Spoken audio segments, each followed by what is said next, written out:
What is going on, guys? Podcast Arc, episode number 5. I'm Jim. Over there is my boy Spencer. And we are talking anime. What is up? Just like always.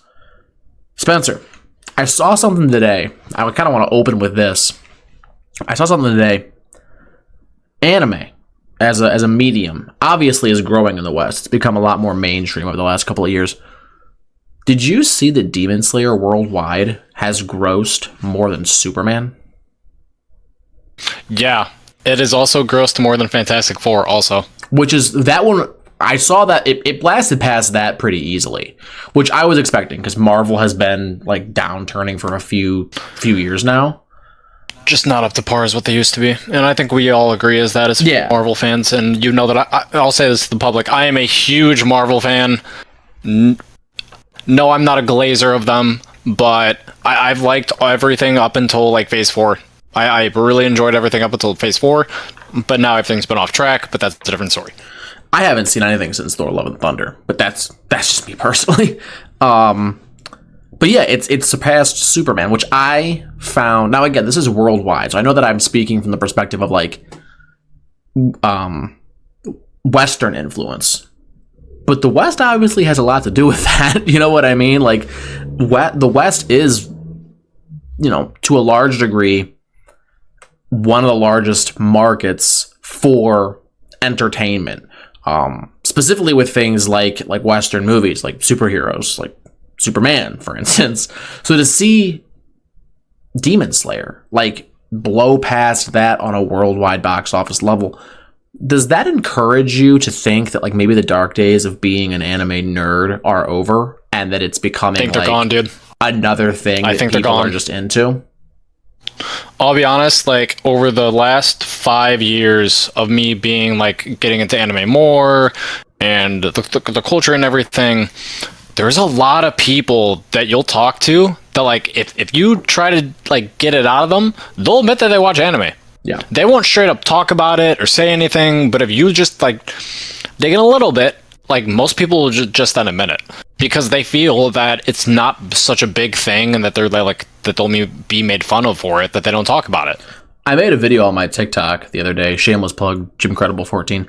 And in that video, I talked about, like, growing up and having to hide to a degree, not just anime, but, like, all of the nerdy stuff that I was into. Like, there was I was really into this show growing up called Code Lyoko, which, if you haven't watched Code Lyoko, that's a banger. It's a French cartoon, so I don't even know how else to describe it, but, like, it's French anime because it's dubbed into the English language, obviously. So, like, obviously the dub that I watched as a kid was the American English dub. I don't know who did it. Like, to this day, I couldn't tell you, like, what the studio was, but it was a banger show, and it was supremely nerdy. Like, it was one of my favorite. It was things. an amazing show. One of my favorite. I remember coming home and watching that on Cartoon Network, like, right after school every day. I legitimately wish they would bring that back and, like, just redo it. Like, in the same way that, like, Brotherhood came out and redid, like, Full Metal. If they did that with Code Lyoko and gave it a true, I think it'd be a 6th season, and, like, actually fully fleshed out that world with a legitimately good studio, that would be an amazing show. But in any event, that was something that I was super into. I was into Clone Wars. Like, I was into all the Toonami stuff. Clone Wars is amazing. But when I was growing up, when I was 14, 15, 16, what I had to be into publicly was Call of Duty and sports and, like, rap music. Yeah. There was no room for being a nerd. And now I just feel like if you walk into an American high school, not just the boys, but the girls too, it has become such a massive medium that I just don't think anyone doesn't watch it. I saw a stat and it genuinely surprised me because I was like, no, there's no way this is true. Because I feel like a lot of our opinions is that when it comes to anime and manga, that a majority of the viewership and readership is male. 54% of opening weekend sales for Infinity Castle was male. Which is astonishing. Means the remaining, the remaining 40-something% was female. So it was almost half and half. Yeah, that's legitimately mind-boggling. And Demon Slayer, I'll admit, because it's so popular, like, I know girls girls are into it. And it does, you know, I think Demon Slayer is written by a woman. I'm fairly confident the mangaka for Demon Slayer is a woman. So it, you know, it's becoming this genre that more people are open to. And because, and I'm not saying that women didn't write manga in the past, like obviously they did, but it's becoming even a medium where the most popular anime in the world, other than One Piece, Demon Slayer, is written by a woman. Like in the way that it's almost reminding me, it's reminiscent of Harry Potter, where Harry Potter and you know fantasy, what's so ironic? Yeah, is that shonen literally means, doesn't it mean like for young men? Yeah, it's like as a genre, it's for like young, like literally pre-pubescent boys, like on the whole. But what I was saying was like Harry Potter, for instance, it made fantasy accessible to women. Like that wasn't a thing prior, largely. I'm not going to say like 100%, but Lord of the Rings, like that was largely a male-dominated, hyper-nerdy thing.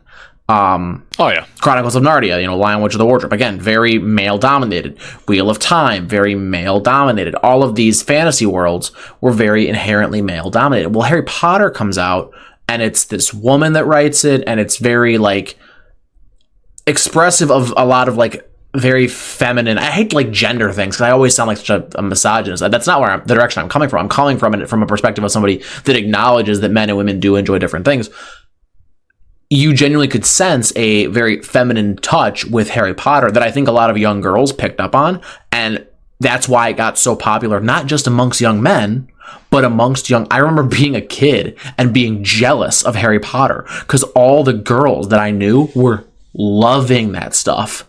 So the same thing's kind of happening here where, again, women are getting super into the medium entirely in terms of creation, and that's breeding a very comfortable, very easily accessible environment for girls to get into it on the whole. And that's making it more mainstream. Because again, when you're a kid, you're 15 years old, you don't want to do anything that's going to scare the girls away. You don't want to be into Naruto and be Naruto running in the hallways. The girls aren't going to like that. But now it's like, hey, baby, you want to go to the movies? Oh, what are we seeing? Oh, the new Demon Slayer. Oh, I've been dying to see that. Like, that's literally a hypothetical situation. That is a reality. That could happen. That is a reality now. And that's just not a thing that happened when I was in high school 10 years ago. So it's super cool to see this evolution of the medium where not just men and not just young boys are getting into this hobby and into this art style and into this world. Young girls, adult women, adult men, like it's becoming so famous athletes. Like Israel Adesanya is a UFC fighter. He's one of the best kickboxers in the world. And he literally Naruto fan. Yeah, does hand signs and stuff when he goes into the ring. Like, it's so cool. I don't know if you know who this is. I think his name was Jamal Williams. And he was a running back for the Detroit Lions. And he literally, like, do you know, like, when you don't watch a lot of football, but you know what I'm talking about? When they do football and they're like, and here's the, you know, New England Patriots offense. They'd be like, Tom Brady, Michigan, so-and-so, Ohio State. And they, like, announce, like, give their name and where they went to college. Yeah. He would say Jamal Williams, what the hell would he say? He would say like Jamal Williams, something Hokage of the Den. The Den is like the Lions Stadium. That was his like intro. That is crazy. And I've never heard that. Awesome. He was wearing a Naruto headband when he said this in his little. It's like a little video of like their bus, like their headshot, and he's like, you know, Jamal Williams, whatever, you know, something of the Den, and it was like, dude, that is so funny. That's so funny that like this awesome. NFL, and he was mad into anime, like crazy into it. And he was a fun player to watch. So to see that again evolve on a global scale, specifically in the West, we know that Eastern audiences have already been on board with anime. That's obvious. But to see this blow up the way it has in America and in Europe, it's been so interesting to see that evolution and know there's more to come. Like as anime gets more accessible, right? It's on Netflix. There's a massive library on Netflix that like rivals Crunchyroll's catalog. So it's not like you have to have this other obscure platform to watch it. It's on your Netflix account. You can go and watch JJK on Disney Plus. Yeah. Yeah. It's so much more accessible. It's so much more accessible to everybody. I remember when I in middle school and high school, I think part of the reason why I didn't watch as much anime is because it wasn't as accessible. And like before I got a job or anything, I didn't have much money, so I couldn't. My parents weren't willing to like pay for a Funimation account. Or God forbid, like when you were my age, like when I was even younger, I'd come home from school. Again, you're 2 years younger than me, so like keep in mind, like you were mad young. But I'd come home from school 4th, 5th, 6th grade. I'm 8, 9, 10 years old. I would come home from school, and this was during a time period where you'd come home from school and like actual cable access television had time slots for cartoons, and it knew the networks knew, like, you know, Cartoon Network, whatever, they knew kids came home at this time. Well, if you got home, you go turn your TV on, Cartoon Network or whatever, the like teenage cartoons were on because they knew the kids were coming home from school. Well, dude, that was when you would turn on your TV and Dragon Ball Z would be on. Well, here's the problem. Oh, yeah. I have no idea what happened in yesterday's episode because after school yesterday, my mom had to take me grocery shopping. Like, she, you know, no one was there to watch me, so she took me out of the house. So I didn't see yesterday's episode. Also, I'm 10, so I don't have the wherewithal to be like, well, it's on every day at, 4 p.m. I should sit down and watch it. No, like, I'm just turning the TV on, seeing what's on, and watching whatever's on. So you'd suddenly see, I remember vividly watching the episode, one of the 10 episodes where Goku's cooking up the spirit bomb the first time. I vividly remember this, and I was like, wow, this is super tough. But after that episode, I had no way of ever knowing what happens next. Like, you literally would have needed to go out again. Like, there's no streaming in, what was this, 2005? There's no streaming.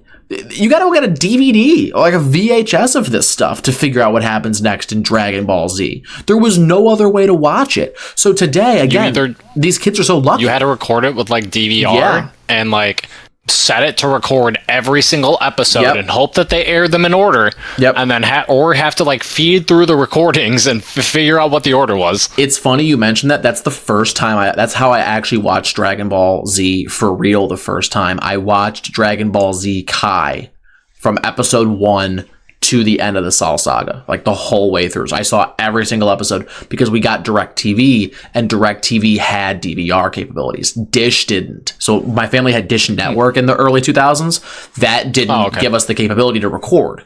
So when we got DirecTV, this was maybe 2009, something like that, maybe a little bit later or earlier. I can't remember exactly how old I was.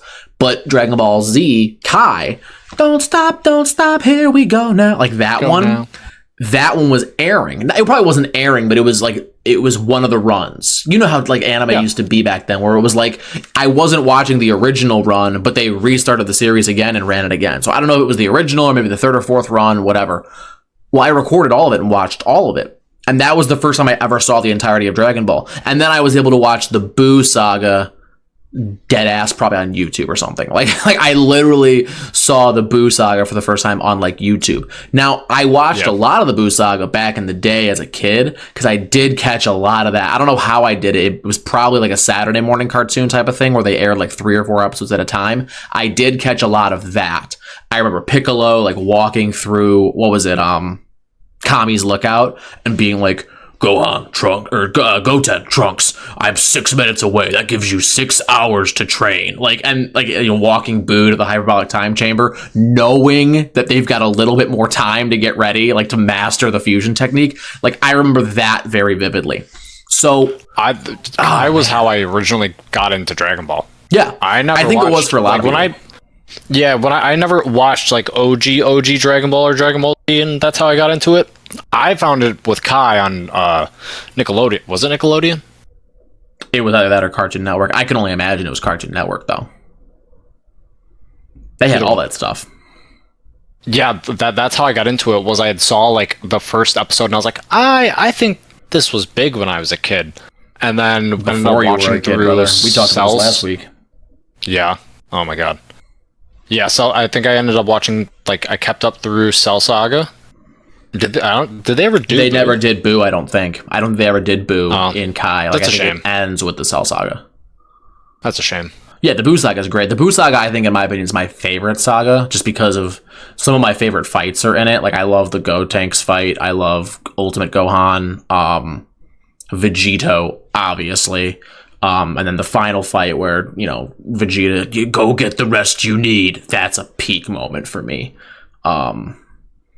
Yeah, just a great arc and a great ending to that show, really, because again, that ends with the Oob thing, which is so funny because the Dragon Ball is so funny with the way that its timing works, where we literally have all of Super happens and then the Oob thing happens.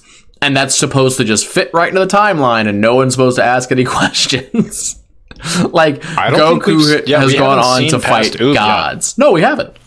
No. Goku has been waiting for 20 something years, and they still. That is my problem with Funimation and Dragon Ball in general, is that they're dragging this out to God knows when, and I really feel bad for like sub watchers because the sub voice actor for Goku, she's in her 80s. Old. Yeah, she's very old. She did a great job in Daima. I heard. I didn't watch much of it, but somebody at work was telling me that she did a great job. As Goku for the little bit there. But yeah, like it's literally it's crazy to think about that again, because now Daima, I'm personally of the opinion that there's no explanation for Daima other than it's a different continuity. Like it otherwise just doesn't make any sense in terms of its overall placement in the universe.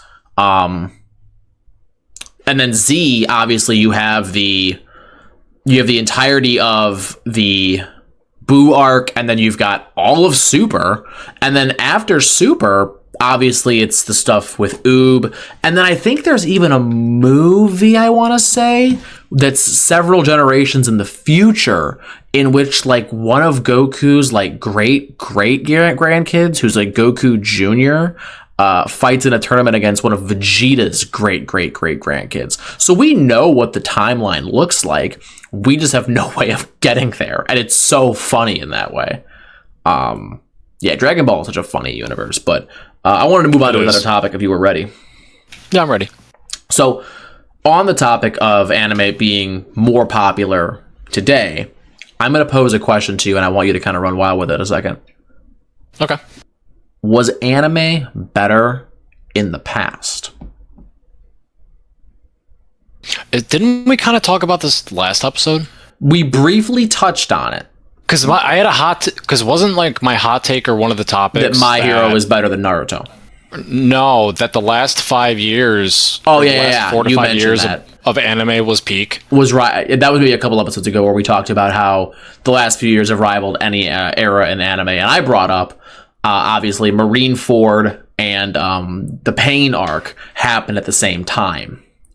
And I'm not so much talking about the content, but like how do I put this? The medium as a whole. Was it better when it was less mainstream? Do you think like the anime and manga tourists have, to a degree, brought down like the integrity of the medium? Because I'm a believer. That's a hard question. Yeah, I'm a believer that like. Go ahead. I'll let you go for a second. Because the progression of anime and manga over time of like let's call it late 90s of when I was born till now, has gotten giant in comparison to what it was. I haven't seen a lot of bad. I think it's been a good thing. I really don't think that it was better way back in the day. You don't see too many negatives. It was much harder to get stuff. I've never really had any problems like or encounters with like bad anime or manga fans. Let me cook, especially at cons. Let me cook. Yeah, I want to hear your opinion on this because you literally laid it up for me because this is what I wanted to talk about. You mentioned bad anime fans. I low-key cannot stand new age Gen Z anime fans. They genuinely like, and look, if you're a Gen Z anime fan, no disrespect, you're probably great. It's the people online, like My Hero fans are a perfect example, and I feel like they're all of a younger generation. Genuinely. Are we referencing like Lobotomy Kaizen people? Like those types of fans? Lobotomy Kaizen is almost ironic. I'm talking more so about the people that like with My Hero, like the Baku Deku fans. What is we doing? in the big 2025. Like, you literally have to be like zero media literacy. Like the shipping, that drives me crazy. Oh yeah, I've never been a fan of shipping fictional characters. I think it drives me nuts. Yeah, that I've never been a fan of. If the author doesn't explicitly say it, or like very clearly articulate it, like he does with Deku and help me please. I forget her name, dude. Oh my god, Uraraka. She's the one. Uraraka. I don't know why I couldn't come up with her name for a second. Deku and Uraraka. Like Ochako Uraraka. There it is. Jesus. The fact that like he very clearly lays it up at the end, it's like, okay, like that's what the intention was.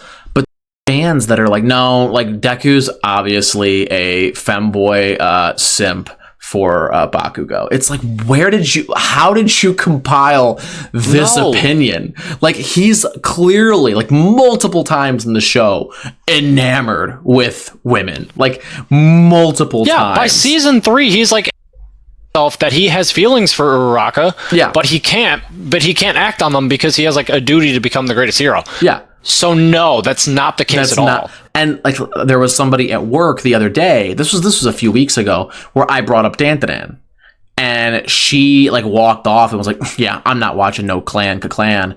And I'm like, "Dude, like, how you gonna let the fans like upset you that much that you're not gonna watch an entire anime?" Like, it's the fact. What the fuck is that? What is that supposed to mean? You're not familiar with clan ka clan? No, I'm not. So I don't go on X. I don't pay attention to like all these like. You're aware that AJ Beckles, the voice actor for Deku, for Okaroon, is black, right? Yeah.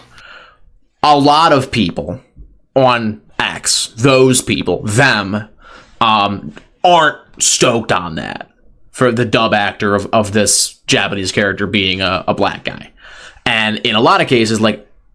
Black fan art, like if someone draws like I drew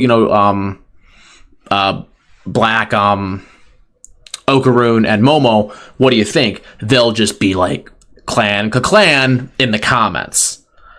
And again, like it's the fandom. Like I can't control what this small subset of fans does, but like obviously this guy loves his medium and loves his manga, like and his characters. Don't punish the story and the anime itself because a subset of fans is weird. It's the same thing with My Hero Academia, where it's like, My Hero Academia is great, but like their fans are horrible, so the anime sucks. It's like that's how I feel about music artists. Like, don't not listen to somebody because of how the fans are. If you enjoy an artist or like a piece of media, don't disregard it or not partake in it because of the fans. You can enjoy it on your own basis. Like, it's so stupid. That's real stupid. Versus 10, 15 years ago, the biggest beefs were like if you were a Bleach fan, a One Piece, or a Naruto fan. Like that was the beef.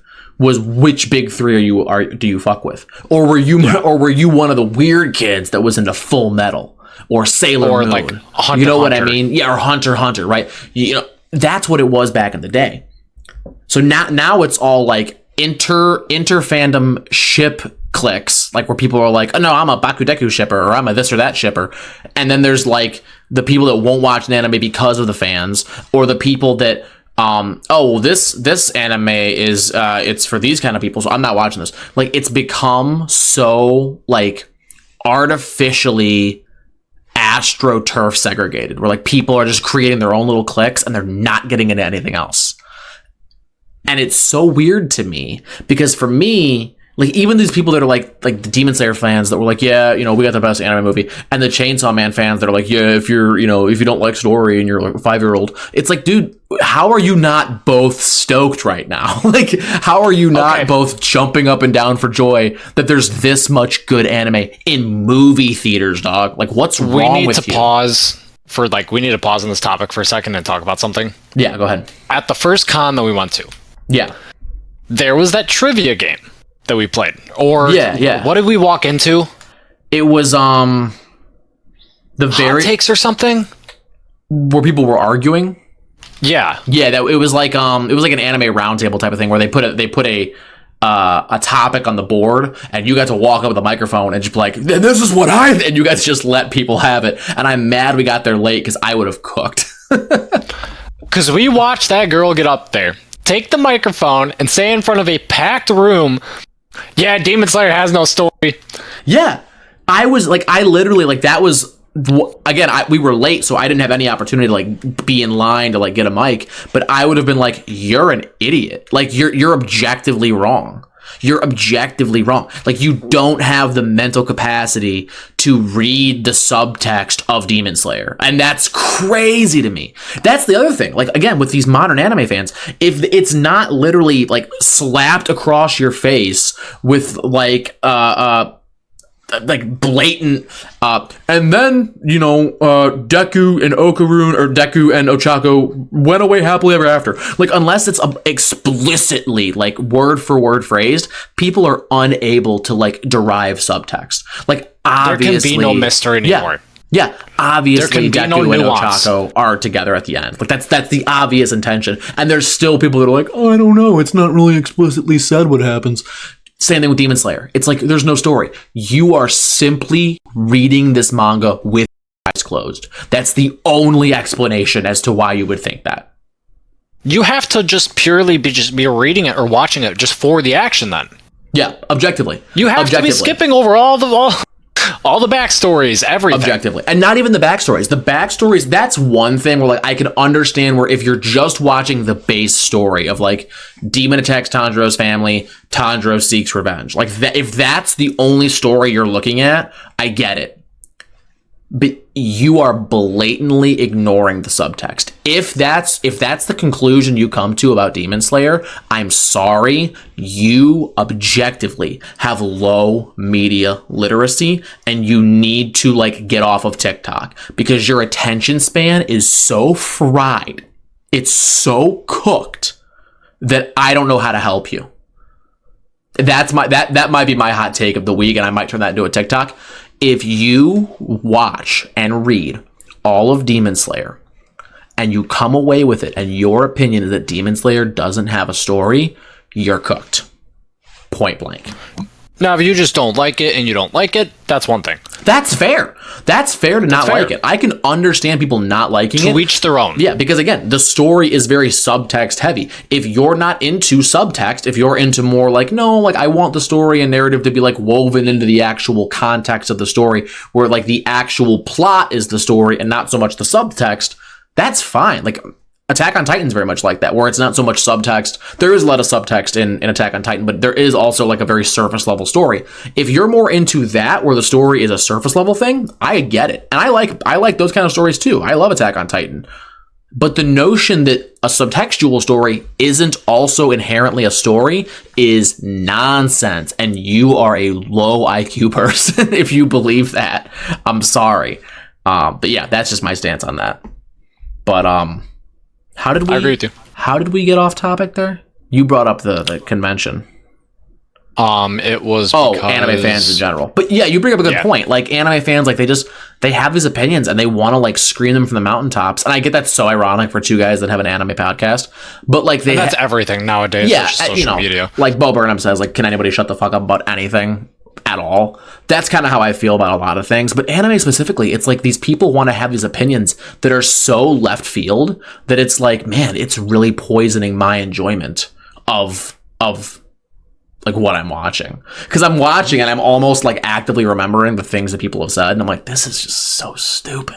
I try and stay away from it. Like, I don't get involved with it on Twitter. Like, when someone, like, is like, oh yeah, like, this is what I think about this, I just don't even engage with it. I literally, like, I ignore it.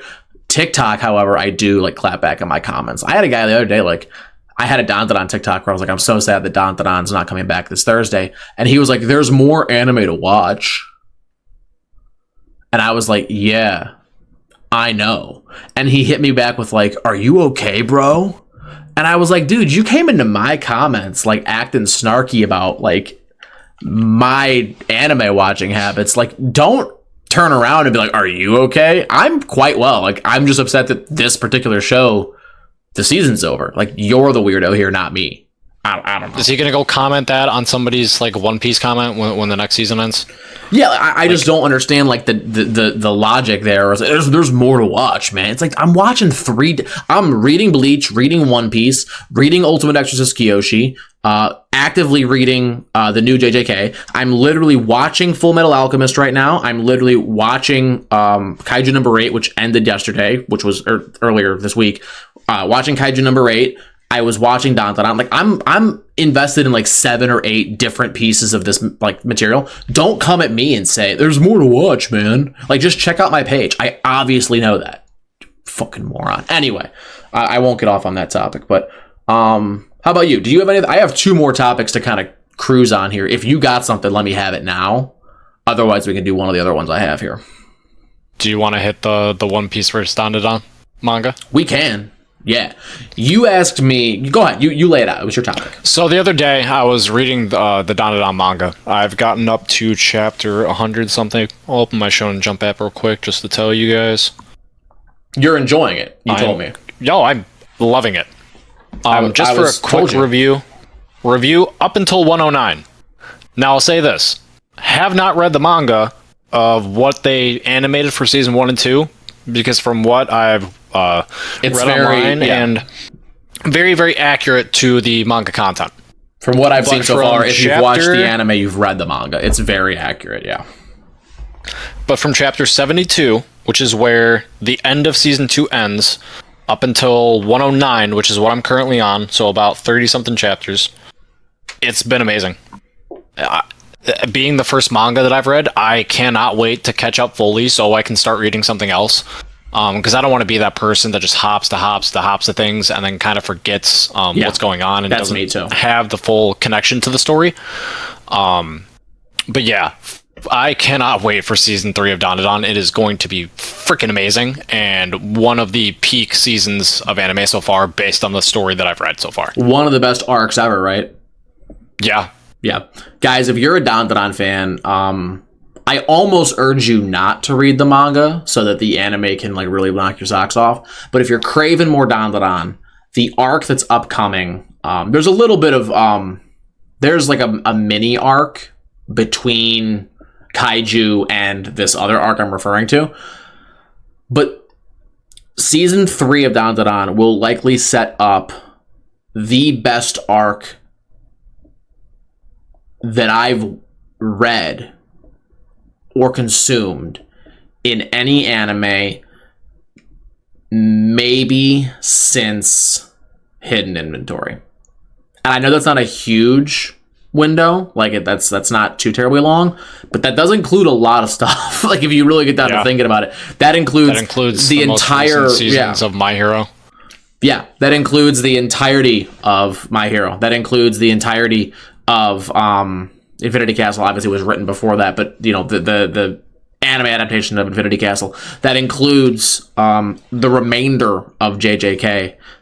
There's a lot that includes it's Space Globalist arc, and it is arguably, in my opinion, for me, it's a top 5 arc. Period. I'm not talking of the 2020s. I'm not talking of, shonens. I'm talking period. For me, it's top 5 arc. It's so good. There's a lot of emotion. There's a ton of action. The art, Fujimoto's a fraud because the guy, Tatsu, was an assistant for Chainsaw Man. Tatsu leaves, starts writing Dandadan. Chainsaw Man's art drops dramatically, and then you see this dude's art, and you're like, "Oh, that's Chainsaw Man's art. That's where it was coming from." This dude is one of the best artists I've ever seen. He does these massive, full 2-page spreads of aliens from different planets that all look different, and they're super, super detailed. He has these big panels of like the main characters unleashing their ultimate attacks, and they're super, super heavily detailed. And again, the whole time, it's corny. The whole time. Like, I literally made a TikTok where I was like, this was a tweet rather than a TikTok, where I said Dandadan does everything you shouldn't do when writing a story and manages to make a masterpiece. This guy is a genuine master of his craft.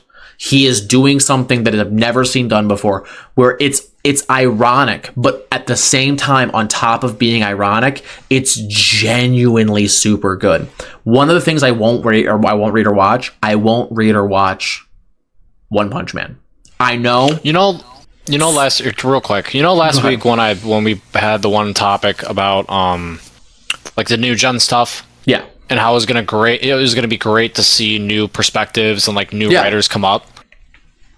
Tatsu, it could be one of the next biggest. That's what I was saying. That's the point I didn't want to spoil it for you too much, because again, I wanted you to actually read it.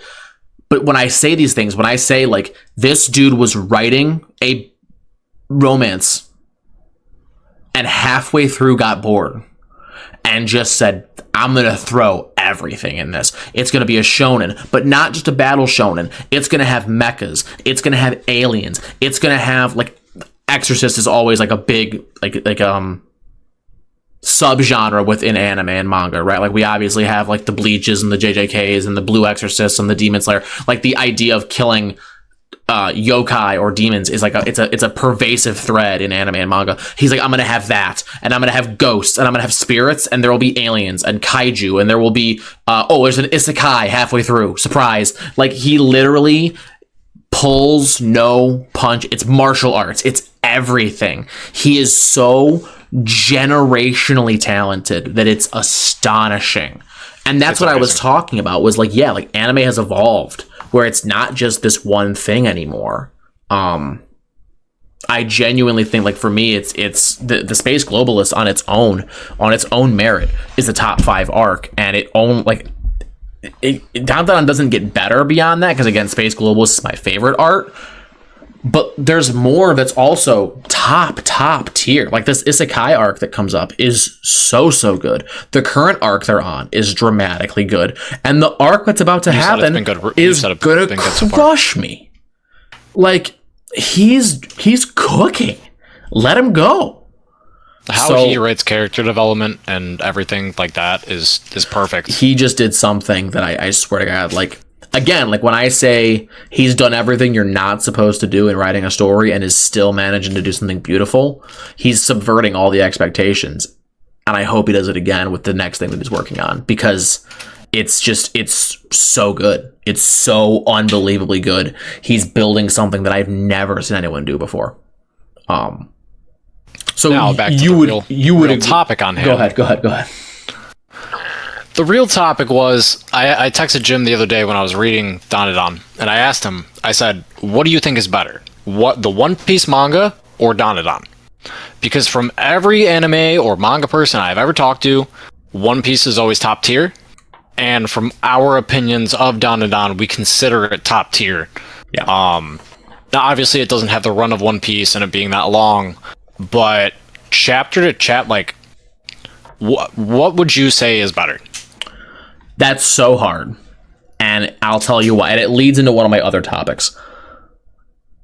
One Piece, I've said this before about Oda. Oda, in my opinion, when it's all said and done, should be considered one of the greatest, not just mangakas. He is one of the best fantasy authors of all time. They will put his name up there with Tolkien, with George R.R. Martin, with Saunderson. Like, he is genuinely one of the GOATs of fantasy. That's what One Piece is. At the end of the day, it's a fantasy world with fantasy characters and fantasy creatures. That's what he's written. With that said, there are moments in One Piece that are a bit of a lull, that are a bit slow. Like I always mention that Skypiea arc that I just can't stand, where it's a 13, 14 chapters in a row of flashback. There are moments throughout where it's like, okay, like we really got to accelerate like how this is unfolding. Punk Hazard is an arc that I'm just not a huge fan of. It's very slow, and it's obviously setting the table, and that's what you're getting when you have an anime or a manga that's 1,400 chapters it's at now, something like that. When you've got something that long, you're given the space. You're given the space to world build as much as you possibly Well, not just world build, yeah, but more so than that. Obviously, like, to set the table, if the table's 1,000 feet long, you got a lot of placemats to set. You know what I mean? Like this, we're not setting up a 4-man dining room table. We're setting up a 1,000-man dining room table. So when he needs to build something out and get something ready, there's going to need to be a lot of runway. And so, yes, are there lulls in One Piece that I don't love? Yeah, absolutely. But I acknowledge that those lulls need to happen to build the absolutely peak universe that he has created. And there's simply no way around that. Dandadan, on the other hand, it's an analogy that people have been making for years. This is what it is. One Piece is a steak and mashed potato dinner. The best steak you've ever had, the best buttery garlic mashed potatoes, and a side of Brussels sprouts. And you don't want to eat those Brussels sprouts. But if you want to clear your plate, you got to eat the Brussels sprouts. And the Brussels sprouts are those slow moments, right? But in order to enjoy the full meal, you got to eat the Brussels sprouts. Dandadan is an ice cream cone. The entire time is great, but it doesn't have the peaks that One Piece has. One Piece has some of the best moments of all time, period. Like when I say best moments of all time, I mean like amongst all of fiction. Like amongst all of fiction. Like the ride of the Rohirrim. Like we're talking like I Am Your Father. We're talking the opening of the Ark of the Covenant. Like we're talking about Andy Dufresne escapes Shawshank. Like when I say look what they done to my boy, they massacred my boy. Like I'm talking about like peak fiction, period. One Piece has some of those moments. When Luffy says, shoot down that flag, Robin, do you want to live? Like those moments, to me, when Luffy, you know, the drums of liberation, like when those moments happen, to me, there's nothing better than One Piece, period. However, Dandadan has this very level of level where there are peaks, but there aren't really any valleys in Dandadan. Yeah. It just stays very level. It's very consistent. It's by far one of the most consistent things I've watched and or read ever, and that's including like Western media, whether it be Western books or TV shows or movies. Yeah, it's its average isn't as high, its peaks aren't as high, but it doesn't have any lows. And that's why, like, if somebody's asking, like, oh, you know, what should I read? Should I read One Piece? I'm like, yeah, read One Piece. Absolutely. It's some of the best content ever. But be prepared for objectively slow moments that aren't going to knock your socks off. That's just how it is. Yeah, that's fair. That's kind of... Go ahead. And that's fair to say. That's kind of the opinion that I've always heard, is that One Piece is just the best of the best. Yeah. And if you can't get through those lulls, you don't deserve it.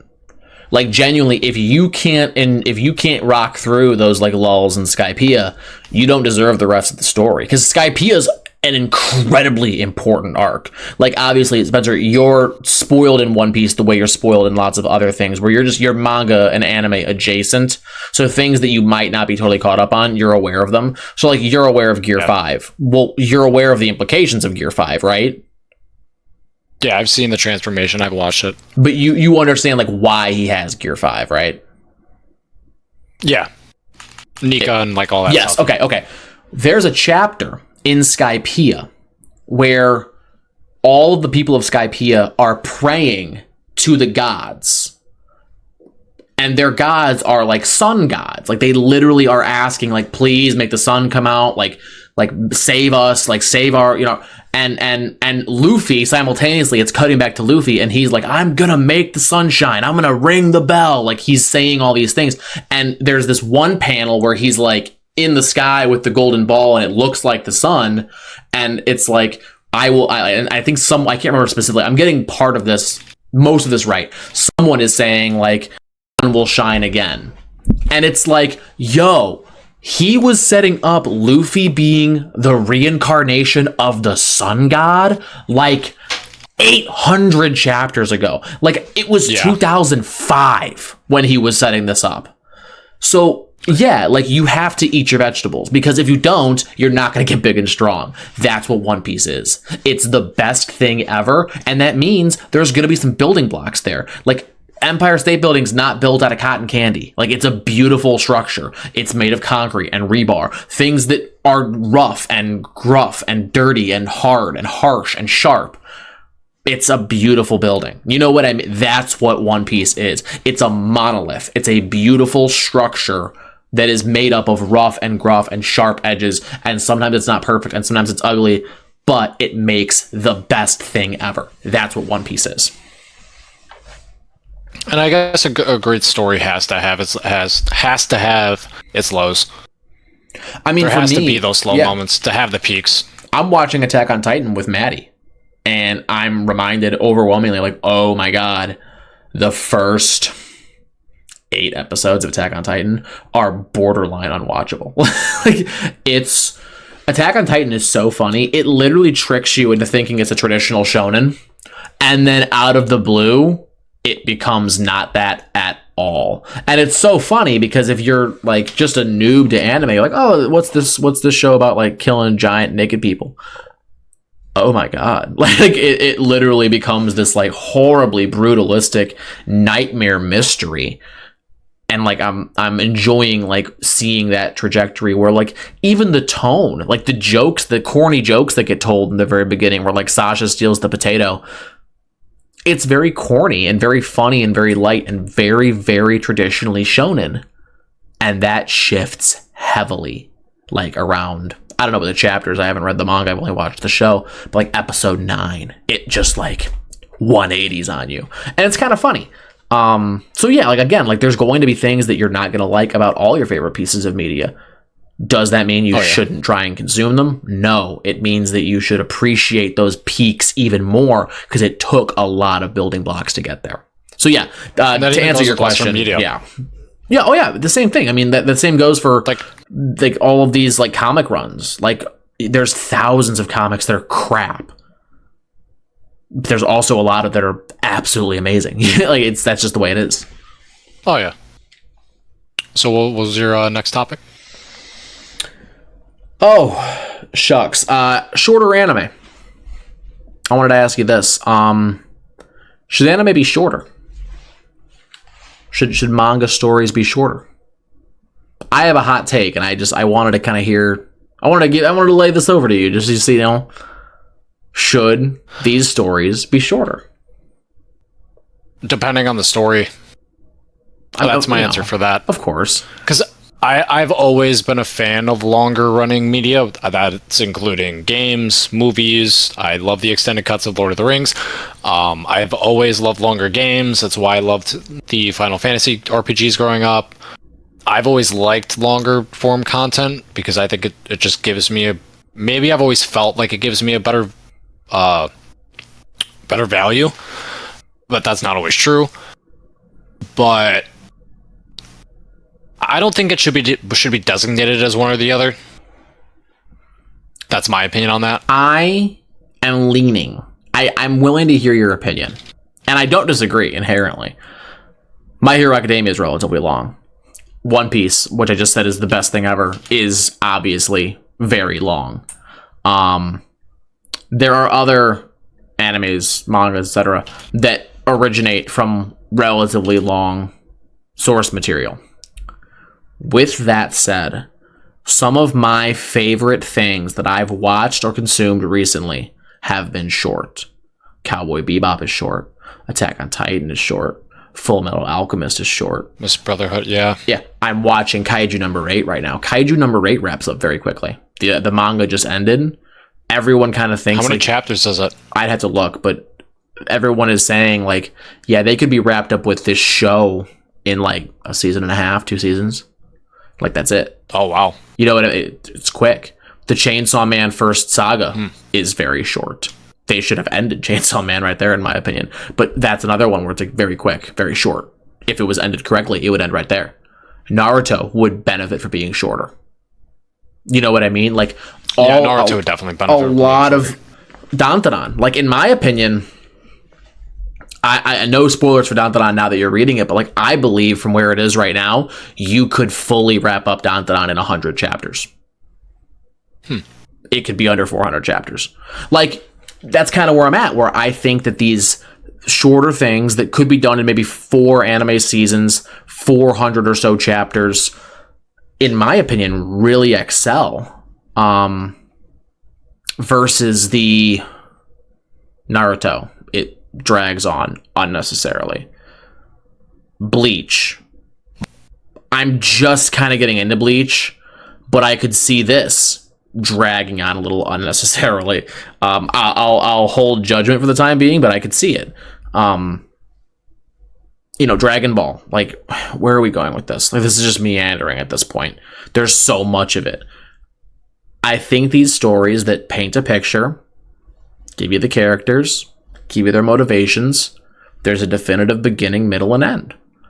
I kind of like that more. Breaking Bad reminds me of that, where Breaking Bad's very much like, this is what's going on, these are the characters, these are the motivations, here's 5 seasons, 80 or so episodes, there you go, we're done. Wrap it up. Why extend it? It almost reminds me of like old like network television, where it's like, what episode of Law and Order are we on? 8,000? Like, why are we still going? I agree with you when it comes to that stuff. I do. But the same thing goes for anime. It's like, well, how many more arcs can this guy add? Like, Naruto is my biggest example of this. Like, the ending was right there. Chainsaw Man's even worse, where it's like, well, there's the ending right there. That's the end. Like, why are you writing more? I get you maybe another story to tell, but like, break it off, big guy. Like, it's right there. You did it. That's the story. The Shippuden is one of my favorite shows, but we definitely didn't need Boruto. Listen, I know that you're a Naruto defender, but like, Naruto sucks. Naruto's back end is awful. It is so poorly written. I mean, that might be my hottest anime take. Part of me wants to get into like Boruto and see actually how it is. Oh, it's horrible. My own opinion on it. It's horrible. I've read a lot of it. It's bad. Because now they're on like Boruto Shippuden, aren't they? Pretty much. Twin blue vortex or whatever it is. True blue vortex, I think. But yeah, I've read a lot of it. It is bad. The art, the character design is abysmal. Because again, he's jumped the shark. And I understand that Kishimoto isn't solely responsible for it anymore. Like, there's another individual involved whose name I don't know. But he's jumped the shark. Like, when we got to the aliens, it's like, okay, well, what do you do from here? It's the same thing with Dragon Ball. It's like, well, now that there's aliens, where do we go from here? Because there's only one way to go from aliens, and that's like gods. And that's literally what Dragon Ball did. It was like, well, there's aliens. Oh, shit, man. I guess they're gods now. Like, that's what Dragon Ball literally did. With Naruto, it's the same thing. Well, they're god aliens, I guess. I don't know. Like, that's literally what we have going on at this point, and it's horrible. It's like, where are we going with this? And that's always my perspective, is like, everything is better with a good ending. And good endings are hard to come by. You sometimes have to put a bow on things. They are. And you don't, again, like, for me, I love Attack on Titan's ending. It's a beautiful, symbolic, really well done, put together thing. Demon Slayer's ending, for me, is beautiful. JJK's ending, for me, is amazing. My Hero's ending, amazing. It's hard to stick a landing, though. But I tell you what, if Naruto's reputation is slandered thanks to Boruto, I think a lot of people think that the war arc is great. The war arc is amazing. I disagree, but I don't even think there'd be a conversation if he had done what I say should have been done, and he was like, okay, Naruto fights Pain, Sasuke fights Itachi, Sasuke returns to the village, kills Danzo, Naruto and Sasuke fight to become Hokage and see whose ideology is better. Naruto defeats Sasuke, welcomes him back to the village as the Shadow Hokage, Naruto gets married, end of the anime. Like, if that was the story, and obviously, you fill in the brushstrokes that I'm going very fast, but if that's the story, it would be hailed as one of the greatest stories of all time. This kid starts as a nobody, zero to hero, recovers his friend, meets the girl, gets the girl, becomes and achieves his goal.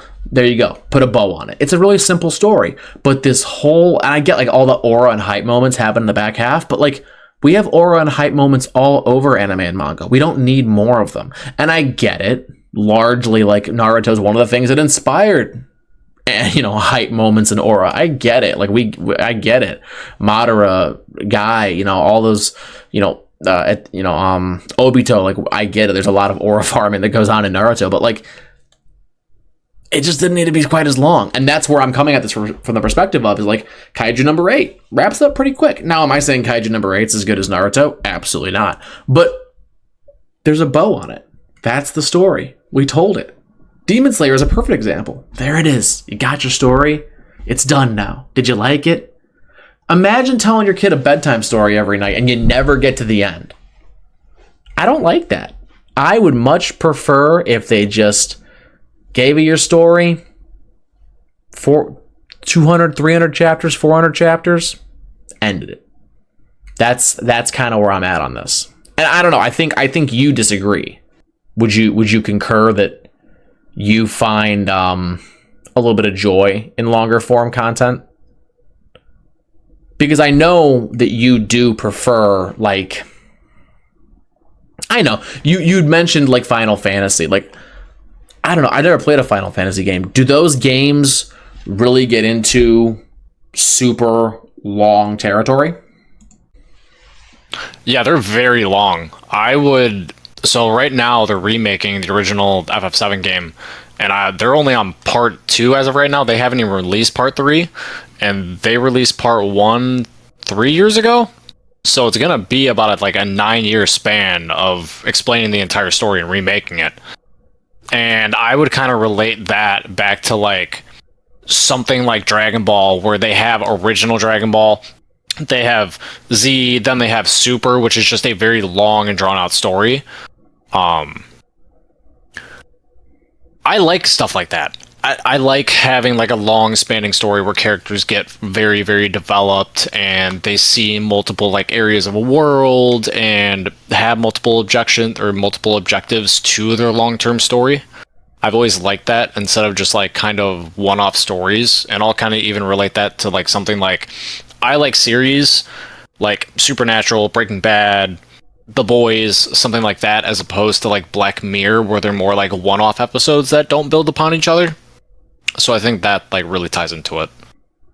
And I can respect that. Again, like, I understand like the need for longer form content, because there is a lot of anime that is good longer. Like, let's face it, I just said One Piece is one of my favorite things. My Hero's on the longer side. Like, it's not short. It's 8 seasons long at this point, right? Like, I enjoy longer form content. I'm more so saying that if as an artist you could wrap it up sooner and put a better ending on it, you should. I think that when you extend things, you get into the territory of jumping the shark, and that's where things get weird. And obviously, like, I keep bringing up Dragon Ball and Naruto. Those are my 2 big like culprits for this. One Piece doesn't really do it. Like, for me, here's another one. Hunter's not done. Black Clover's not done. Like, these are things people have been waiting for the end of Hunter x Hunter for it's just Hunter years. Oh, sorry, my bad. My bad. I'm correcting you because I learned that recently, and I don't want us to sound like tourists. Nor do I want the fan base coming after me. Yeah, right. But yeah, like, all these things, like, they get wrapped up. Like, I really like endings. Let's get some endings going here, guys. And I get the Hunter x Hunter is a totally different thing because the author is sick. But you know, maybe could that Oh, story, I didn't know that. Could those stats? Yeah, he's been off and on with health problems for a number of years, since like 2022. He released a number of chapters, but that was like the last time that there was a really big like addition. Berserk's like that. Berserk's not done. Well, he also passed away, unfortunately. So now we have to have some. Yes, and now it's going to be the same with Dragon Ball once again, because he passed away, and now somebody's going to have to take the reins of that and have to finish it eventually. And I'm not saying that those stories would have benefited from being shorter. That's not what I'm getting at. I'm just saying that, like, look at those stories, like, wouldn't they be better with endings? And obviously their circumstances are different. But I think that if you take some of the other stories that I have mentioned, and if you did put a bow on them at a better point and said, yeah, this is the ending, done. That's the last piece of the puzzle. I think there'd be something really nice about that.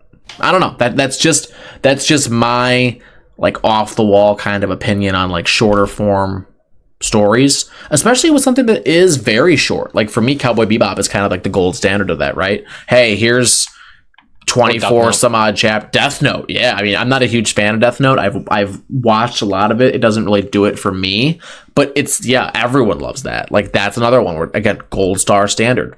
Full Metal, Attack on Titan. These are like under 100 episodes, right around maybe 100 chapters max. That's the gold star standard for those kind of things. Like, I wish there was more of that, or it's just a little bite-sized thing. Hey man, here's 45 episodes. You're gonna really enjoy this ride. Versus like sometimes I'm like, I'm committing for 1,000 episodes here, 600. I'm getting into Bleach right now. How the fuck am I gonna get into Bleach, dude? There's 600 episodes, 600 some odd chapters. Like what? I like when creators of things explain and put out, like, before the product comes out, that it's going to be short. I love that genuinely.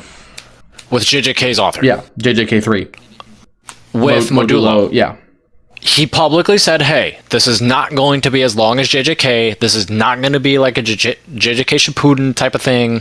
This is going to be like a small standalone story that just takes place in the future after JJK. That's great. And I like that. I like that he was upfront with it first, instead of us like going week to week being like, oh, is this going to span for like 250 chapters? I really like, I love the memes where it's like, not Kishimoto, Horikoshi is leaving millions of dollars on the table by not doing My Hero Academia Shippuden. If he were to do it, man, I would want him to do the same thing. Hey man, this is gonna be 3 volumes, not too many chapters. We're just kind of exploring what they're gonna be like when they're older, and I have one big bad, and that's it. Like, if maybe some of their kids, like, yep, just keep it very simple. Keep it simple. Boruto is like the antithesis of that, where it's like, yeah, this is a continuation story of a story that already went longer than it should have. What do you think? It's like, no, dude, you're going backwards. You're doing the opposite of what you should have done. But yeah, I don't know. I guess we can wrap on that little tidbit of topic there. And if you are still watching, which I would sincerely appreciate, that would be awesome if there was somebody that happened to be watching the show an hour in. Thank you if you are. Comment down below. Do you think that, I guess I'm not asking for more short stuff. I guess I'm asking for better endings. And sometimes shorter things breed those better endings. Do you think things should be more established, how long they should be? You know, like, should an author, like, yep, this is my intention. It's going to be, 120 chapters. That's my goal. And obviously there's going to be, like, powers that be where it's like, yeah, like, you're our best. I wonder about this. When Kishimoto was writing One Piece, was there pressure to keep writing? You know what I mean? When he got to the pain arc, was he like, yeah, this is kind of where it ends? And they're like, Shonen Jump's like, nah, man, this is the most, like, one of the most successful mangas, like, ever. You're gonna keep writing, man. And he was like, oh, I don't really know what I'm doing next, but okay. Like, you know what I mean? Obviously that's probably not what happened, but I'm saying, like, I bet there is pressure to, like, keep writing when things are good. Obviously it makes money. If you're making a lot of money, why would you stop? But more so, I think that a lot of stories would benefit if it was like, yeah, like, I'm gonna write. This is I know the beginning. I know the end right now. I already know it. Yeah, let's go. What's funny is, the more I'm talking, the more I'm like, yeah, what I'm into isn't so much short stories. It's finished ones. And what keeps popping into my head when I keep saying these things about, like, oh, I love stories where, like, a definitive end is known. I think Oda fits that bill, where it's like, yeah, I think he knew the ending of One Piece 25 years ago.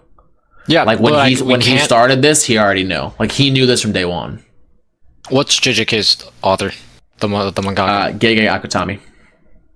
When Akutami was writing JJK, we could all tell he don't know what he's doing. He going week to week with it. Yep. He did not know. That's genuinely so true.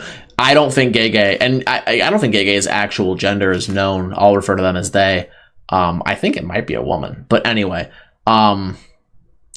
Gege definitely feel that if they did know the ending, I'm not gonna say they're a bad writer, but they're a very sporadic writer where it feels very roller coastery, and that's not a bad thing because that was fun. Like, that roller coaster ride that was JJK, that was the first that made me, like, read manga where I was like, oh, I gotta know what happens now. Sorry, like, that story is very much a roller coaster ride. So if it was intentional, good on them. If it wasn't, it got good results. It did. But yeah, like, that's very much a story where it's like, yeah, like, where are we going? Like, this feels very meandering. But yeah, I guess that's kind of, I'll end with that note, is that I kind of like finished stories. and I wish there was more of that in anime and manga because it feels like that's a dying art. The finished story. But yeah, anyway, guys, podcast arc, that was number 5. Thanks for watching if you watched the whole way through. Spencer, we're going to get your Twitter and your TikTok set up because I want you to start cross-pollinating with me a little bit. Yeah, I'm going to set those up within the next day or two. I'm going to put links in our description for my Twitter and TikTok because I post a lot about anime and manga there if you're into that kind of thing. And I'll be uploading the episodes there as well. Just for like visibility, because we intend to keep doing this. We're talking about potentially doing like a physical space with multi cameras and things like that. So be patient if you're watching this early on and you're like, wow, these guys suck, their audio quality shit, and all they have is this dumb background. That's fine. You're allowed to think that, but we're pretty dedicated to this right now. So we're gonna keep going, and we're gonna hopefully increase our quality over time. So if you're into anime and you're into manga and you're into like hosts, I guess, that are communicative, like I reply to every TikTok comment. I reply to every reply tweet. Like if you're into this kind of thing and you just look for people that like are like-minded and want to talk about it, get in our comments because we reply to everything. So anyway, podcast arc, episode 5. Spence, any outgoing words? Everybody should start reading Dandadan, and I really need to start reading One Piece. That's actually, kind of the conclusion I've gotten to. That's literally my Twitter header is like, something. Go watch Dandadan and read Ultimate Exorcist Kyoshi. So yeah, go watch Dandadan or go read Dandadan. Go read Ultimate Exorcist Kyoshi. Peace.